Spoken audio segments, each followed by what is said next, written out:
Retro 510 November 2003 and 2008. We take a look back at some of the weird and wonderful handsets that were making the news 5 and 10 years ago this month. November 2003. One of the strangest and arguably most beautiful Nokia handsets ever, and certainly one of the rarest, the Nokia 7700 was a deeply flawed attempt at a multimedia smartphone that looks quite unlike anything else ever made. This strikingly designed handset never made it beyond a handful of engineering samples. Nokia have never been big on clamshell phones, but the Nokia 7200 added a unique twist with the addition of fabric covers. The Nokia 3200 came with printable covers, which enabled owners to make completely unique designs. The Nokia 6600 was an advanced device for its time, but was rather podgy looking.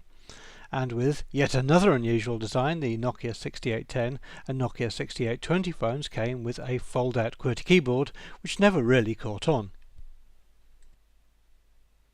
3G phones were still few and far between, but the Motorola A835 was quite popular, if only because it was actually available.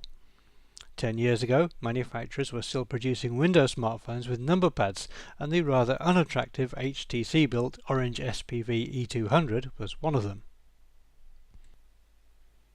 The Panasonic X70 clamshell phone is a reminder that this Japanese company was once a major player in the European market, and the Sony Ericsson Z600 was that joint venture's first attempt at a clamshell phone. November 2008. Remembered now for being a notable flop, the BlackBerry Storm 9500 was RIM's first attempt at a touchscreen device, but it was poorly implemented and initial negative reviews dented sales. Rather more successful was the BlackBerry Curve 8900, which brought a useful feature set to a budget BlackBerry. BlackBerry's influence was apparent in the Nokia E63, which competed directly against the Curve and with an arguably better feature set. The rather anonymously named Nokia 6260 Slide brought N95 class specifications into an elegant sliding device.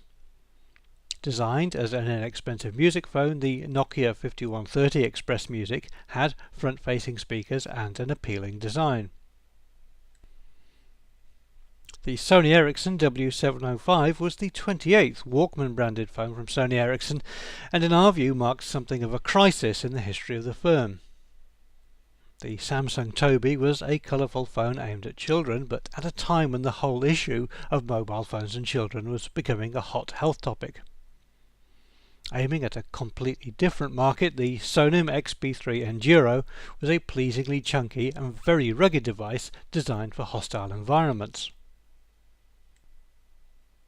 The LG KC560 was an unspeakably foul slider phone with gold accents aimed mostly at Russia.